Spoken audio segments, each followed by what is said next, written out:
Estamos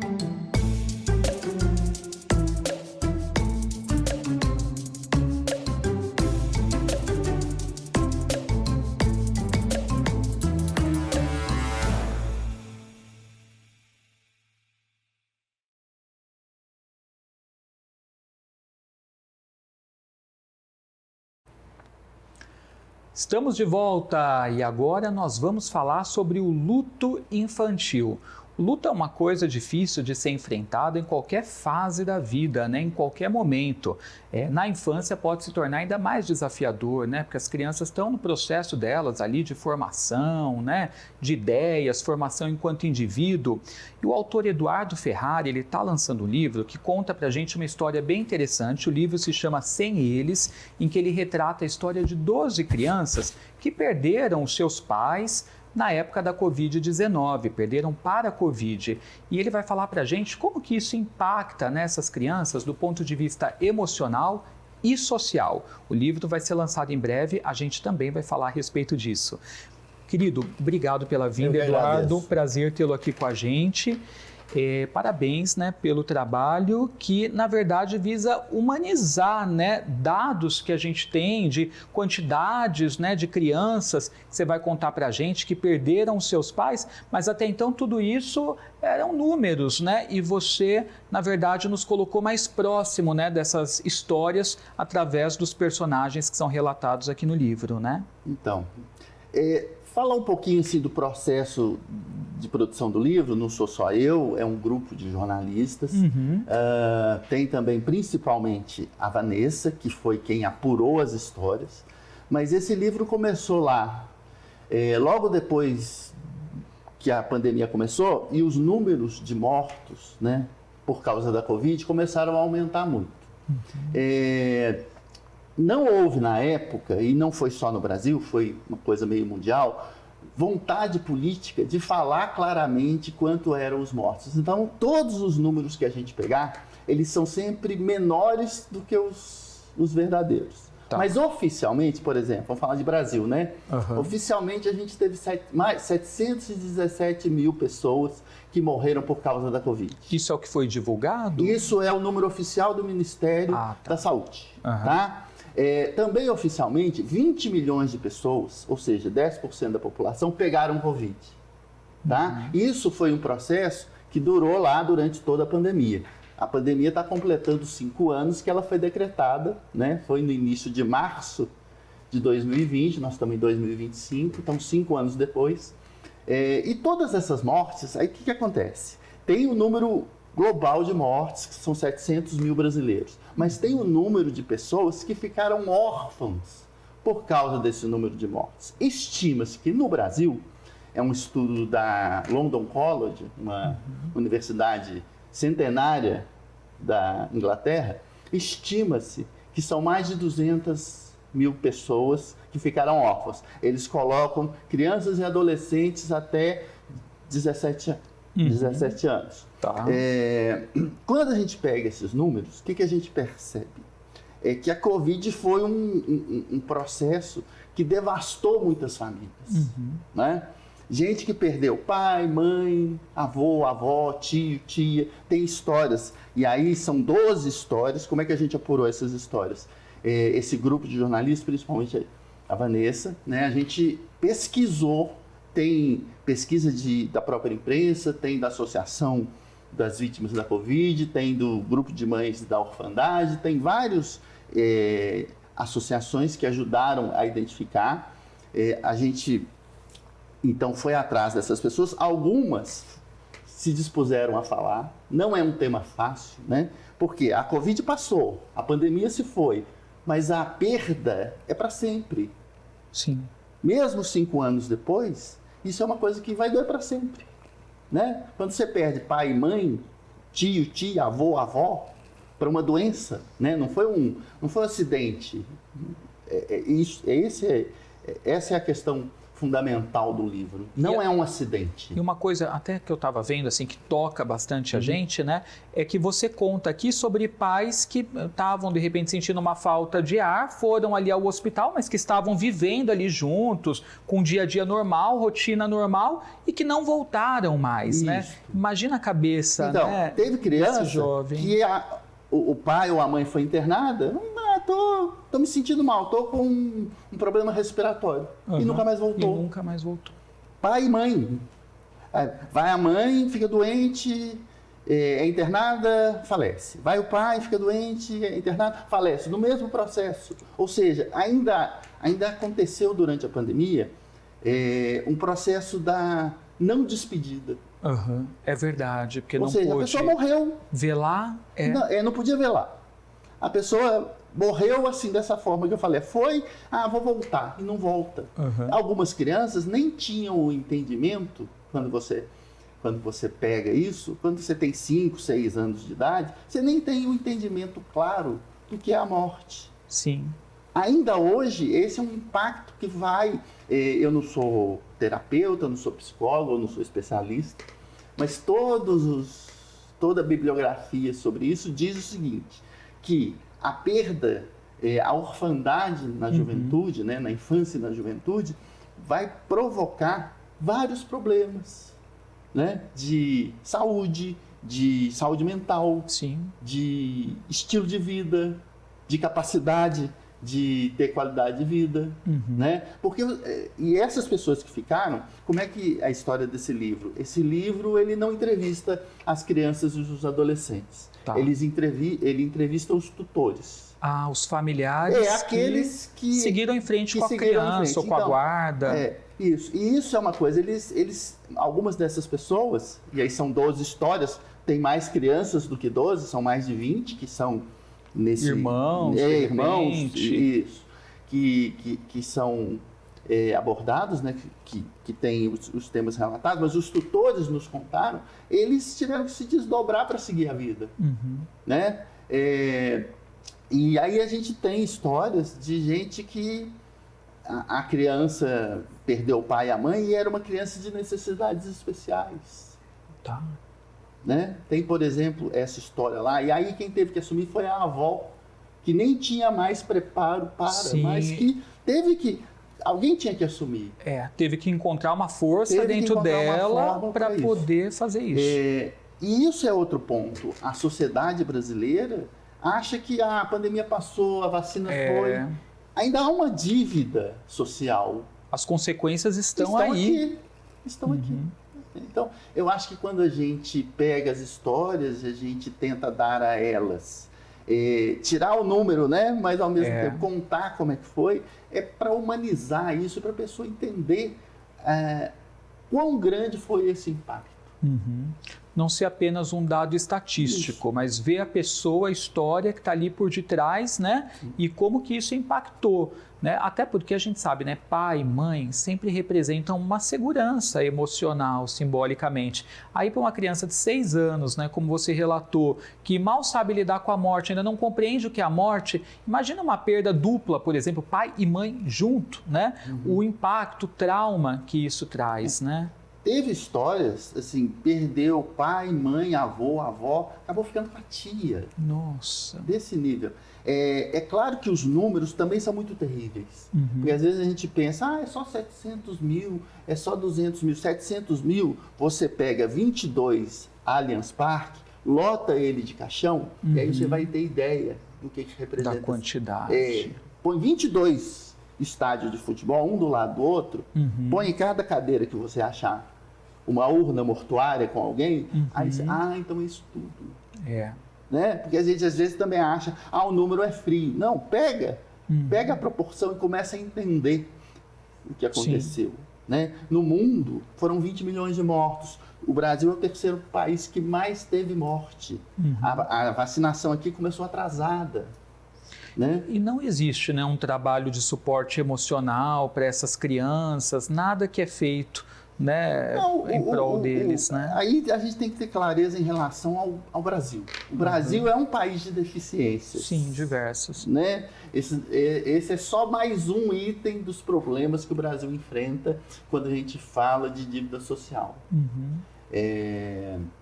E a gente acha, e aí tem vários discursos, né? Mas a gente achar que isso não me cabe, a família que se vire. Não, isso vai gerar impacto social. Sim, sobre todos nós, a comunidade. Na escola, na comunidade, na violência pública, em tudo. Então, esse é um fator, e aí é um dos objetivos do livro, dar luz a isso. É só uma lanterninha, sabe? É só um fachozinho mostrando um flashzinho do que foi, porque a gente pega 12 histórias. Foram no mínimo 200 mil, mas a gente pega 12, para poder mostrar que esse impacto foi grande, foi relevante, que ele ainda existe. Exatamente. É porque o tempo inteiro a gente assiste os jornais, tem coisas acontecendo, uma em seguida da outra, guerras, problemas diversos que a gente enfrenta, e aí às vezes a gente acaba deixando para trás determinadas coisas vividas como se isso já tivesse sido resolvido e fizesse parte do passado, né? E daí a atenção se vai ao que está acontecendo no Oriente Médio, ao que está acontecendo na Ucrânia, ao que está acontecendo na economia, mas não, a gente tem os reflexos disso ainda hoje e que vão impactar uma série de coisas, como você colocou na nossa sociedade. O que eu posso dizer em relação a isso, ouvindo especialistas, de novo, não sou especialista, foi só a ideia do livro. Tem até a história interessante, é que quando a pandemia começou a crescer e aí aquele número, 500 mil de mortos, eu num grupo de jornalistas, a gente falou assim, nossa, como é que vai ser viver sem eles? Aí ficou impossível mudar o nome do livro. Foi daí que veio o nome. Foi daí que veio o nome. Né? Como é que vai ser viver sem eles? Né? Para as pessoas que ficam. Sim. A gente não está nem falando só de pai, mãe, não. A gente está falando... no fim das contas, quase todo mundo conhece alguém que faleceu na pandemia por causa da Covid. É verdade. E aí, esse impacto, né, de como que era a vida depois da Covid, ele continua. A gente acha que não, mas para quem perdeu alguém... É para o resto da vida. Exatamente. É para sempre. A pessoa é um esforço gigante que ela vai ter que fazer. Eu era adolescente quando aconteceu. Hoje eu já sou adulto. Ainda assim, o impacto da perda... Ele continua. Então, é uma coisa que a gente queria mostrar, a gente queria dar luz a isso, para que essas histórias, e aí a gente agradece muito às famílias... Por terem compartilhado. É difícil falar da perda, mas ao mesmo tempo elas queriam ser ouvidas. Eu imagino que tenha histórias de superação também grandiosas. Para mim, todas as histórias são de superação. Todas, porque as pessoas tiveram que reconstruir o jeito de viver. Quando você perde o tutor principal, o pai ou a mãe, e aí vai para o avô, vai para a tia ou vai para outra pessoa... Você tem que reconstruir a vida. A sua vida daquele jeito não existe mais. Né? Então, todas as histórias que estão aí, e como eu digo, ela é só um pedacinho. Né? Eu imagino também que até vocês, no processo de ouvir essas histórias, tenham se emocionado, porque o nosso lado humano não tem como, Não tem. A Vanessa, que foi quem mais conversou com... E aí eu agradeço muito a ela por ter... Eu fiz o convite para ela participar do livro, por ela... Vanessa Celicani. Isso, a Vanessa Celicani. Ela...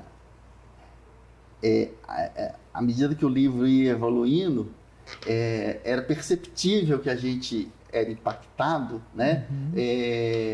Por vários motivos. Eu acho assim, eu fui uma pessoa que teve Covid, no auge da Covid, toda a minha família pegou. Sintomas leves ou difíceis? Mas eu fiquei muito ruim, muito. A Covid em mim foi um impacto, assim, eu não fui porque não era a minha hora, tá?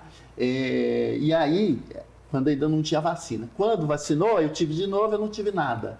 É a prova de que a vacina funciona. Sim. Então, eu já era impactado pela percepção do que a Covid representa. Porque todo mundo, a Covid não é nada. Não, é verdade, a Covid é muito grave, né? E pós-vacina, quando eu tive 2 vezes, eu descobri por um acaso, na segunda vez, que eu Já não tinha aqueles sintomas. Eu já estava na quarta vacina. Então, impactava duas vezes. Primeiro, porque a gente viveu aquele momento. Isso é uma marca geracional. É verdade. Quem está vivo aqui hoje, e tem mais de 5 anos, viveu a pandemia. Sabe o que é o planeta parar, né? E ver pessoas doentes e lutarem contra essa doença. Então, a nossa geração viveu este momento. Então, eu estava impactado por isso. E quando as histórias a gente foi descobrindo, tem uma história aí que eu falei da criança que era especial, ou seja, a família, além de assumir o lugar dos pais, ainda teve que assumir um jeito diferente, porque não era só tratar convencional. Sim. Não era só cuidado, mas a criança tinha necessidades especiais. Tem a história da avó que já estava aposentada, já não precisava fazer mais nada, que estava, digamos assim, curtindo a vida, mas aí morrem os pais, ela teve que assumir a criança. Mudou todo o destino dela, a vida dela. E tem outra questão fundamental, que é o impacto financeiro que isso gera. Com certeza. É claro que houveram perdas de gente com dinheiro, né? A doença não escolheu classe social. Mas quando a gente pega as classes sociais mais carentes, o que acontece? Ainda tem um impacto financeiro. Você não perdeu só o tutor, você perdeu aquele que mantinha a família, né, financeiramente. Então, esse que era o objetivo da gente, retratar essas histórias, humanizar, mostrar para as pessoas, né? Mesmo tantos anos depois, isso é uma coisa, essa dívida social existe. Ela continua. Ela continua. E os governos fizeram questão, e eu não estou entrando em juízo de valor de qual lado político né? Os governos fizeram questão de amenizar sempre, de diminuir os números, de, ao acabar a pandemia, eu dei a vacina, está resolvido. E não é. E não é isso que todos os especialistas dizem, né? As crianças, os adolescentes vão carregar isso para sempre. As famílias, os adultos que assumiram vão carregar esse peso para sempre. E aí a gente também imagina que em outros países, né, que passem pelas mesmas dores e conflitos que o Brasil, também estejam lidando com isso, né? Quer dizer, também tenham esses dados, né? Porque lidar com isso, eu acho muito difícil, porque muitos não têm essa estrutura. Agora tem países, há países e países, né? Outros que também imagino que conseguiram lidar de uma outra maneira, né? Ou oferecer algum suporte, porque aqui no Brasil não houve nenhum tipo de suporte, né? De novo, né? O período da pandemia foi um período em que todos os governos mundialmente tentaram diminuir os números. O Brasil, aí essa universidade, que é inglesa, ela fez um estudo independente, ela tinha um contador, esse contador não existe mais, mas ele existiu até 2022, até quando eles decretaram o fim da pandemia. Eles quem? A Organização Mundial da Saúde decretou, a pandemia acabou. Tá? Então eles pararam de contar. Lá naquela época, mostrava que o país que mais teve órfãos foi o México. Entendi. E o Brasil era o segundo. Tá? Mas todos os governos, de direita, de esquerda, de qualquer, tentaram amenizar os números. Os números brasileiros oficiais, que eu falei, são 700 e 200 mil. Mas é muito provável que ainda tenha sido maior. E aí a gente vê o quão a gente está despreparado, né, para lidar com todas as questões que envolvam não só a parte econômica, financeira, porque, logicamente, muitas dessas famílias precisariam de algum apoio, algum suporte nesse sentido. Mas, além de estarmos despreparados nisso, estamos também no que se refere à saúde mental, emocional, porque seria necessário, né, algum tipo de suporte para esses jovens e até para as famílias conseguirem entender como lidar com a questão dali para frente, porque teve que virar uma chave de um modo muito rápido, né, sem saber nem ter como processar isso, né? O que os especialistas, de novo, dizem é que o Brasil, assim como vários lugares do mundo, deveriam ter se preocupado, porque a gente tem que entender a nossa realidade. A gente tem um sistema único de saúde que deveria ter dado. Não é só atender para internar a pessoa para tentar tratar. Não era só isso. né? Era preciso dar assistência psicológica, mental, emocional, ter programas de governo que incentivassem as famílias a ter novas oportunidades de geração de renda para essas famílias. Mas, de novo, a gente entra na discussão. O Brasil já é um país tão carente em tudo que às vezes passa, não, isso não é importante. Quando, na verdade, tudo é importante porque tudo gera impacto social para todo mundo. Se eu achar que a miséria do outro, miséria no sentido não só financeira, né, mas o mal-estar do outro não impacta em mim, então eu acho que das duas coisas, uma, né? Ou eu não tenho empatia nenhuma, ou eu acho que eu vivo independente e não em sociedade. Exatamente. Eu acho que essas duas coisas são fundamentais. Primeiro, empatia, né? O sofrimento do outro tem que me atingir. Sim. E o outro? Eu vivo em sociedade. Que é o que provavelmente vai acontecer quando a gente lê o livro, né? Exatamente. Eu acho que a empatia é a primeira coisa. E o outro eu vivo em sociedade, eu não vivo isolado do planeta. Exatamente. Né? Então eu acho que ao viver em sociedade, se o sofrimento do outro provoca sequelas, isso devia ser uma preocupação dos governos. Sim. Dos governos, afinal de contas, qual é o objetivo do governo? Não é atender a sociedade? Exatamente. Então, eu acho que é um pouco disso, mas acaba esquecendo. As associações lutam muito por esse reconhecimento, fazem trabalhos nesse sentido, a gente deve a eles muita gratidão por eles terem indicado as pessoas para a gente.